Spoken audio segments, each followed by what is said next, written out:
For making a data table and a graph in Microsoft 2007, it's very similar to 2003. There's just a few small little differences. Let's first start by beginning and picking a cell. It doesn't matter where we start as long as we know where we're going with where we're starting.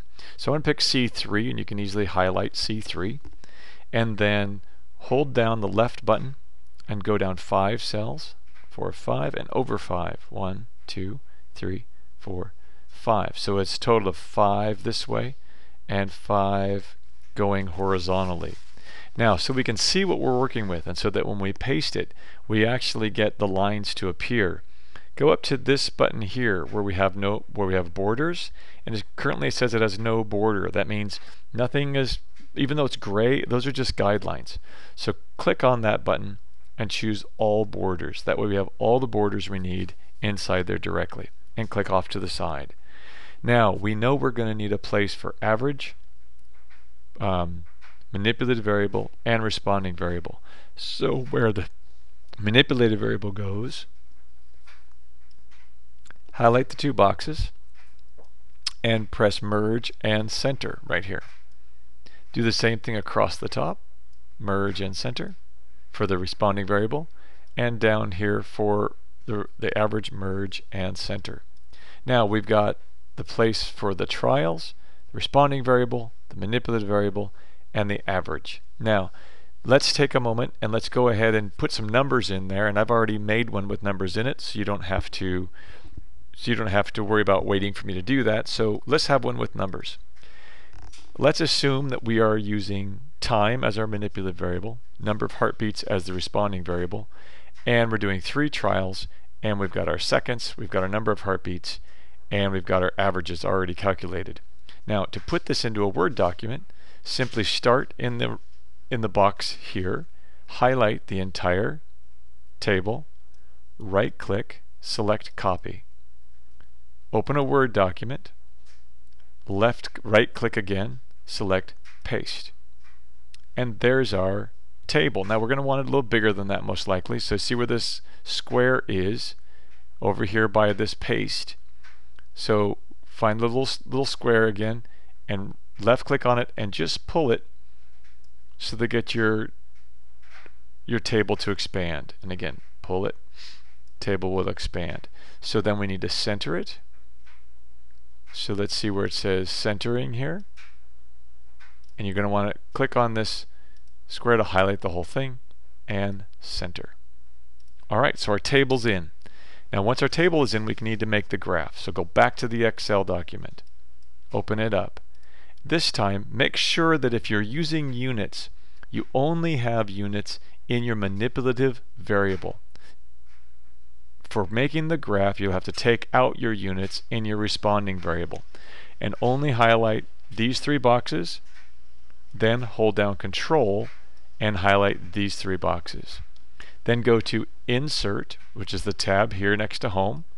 Insert, and we want a bar chart. Well, actually we want a column chart. We oftentimes call it a bar chart, but if it's vertically, it's a column chart.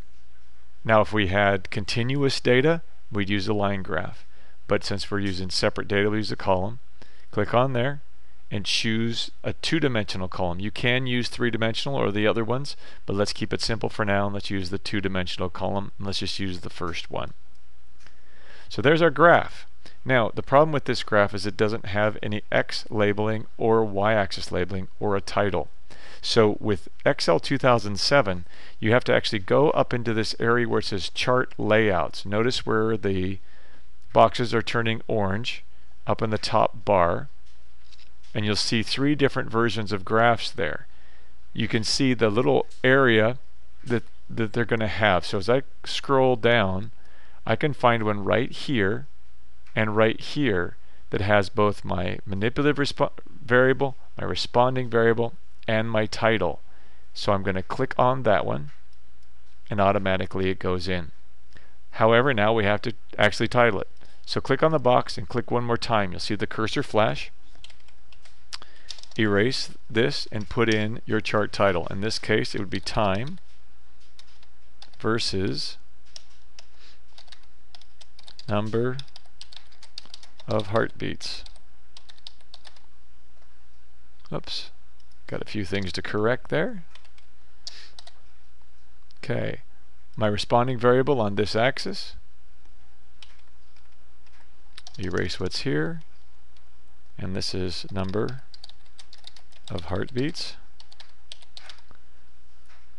And my manipulative variable here, again, click once, then once again, and this is time. And number of heartbeats, we don't need a unit because it's just the number of heartbeats. Time, we've got our units showing as seconds, and so we need to go ahead now and paste it in. So click off of it, then click on it again, and put your cursor somewhere in the white area of the graph, right click, and click copy. Then go back to your Word document and click paste. Right click and then paste. And we want this to be independent from the data in the Excel sheet. So come down here where it says paste options and say paste as a picture. And there is your graph. Now if you're ever wondering whether the lines that you see on the page will actually come through when you print, then go up, just go up to this area, select print and say print preview. Then whatever lines actually you have, they will show up here. You can zoom in a little bit. So this will be a gray line around here.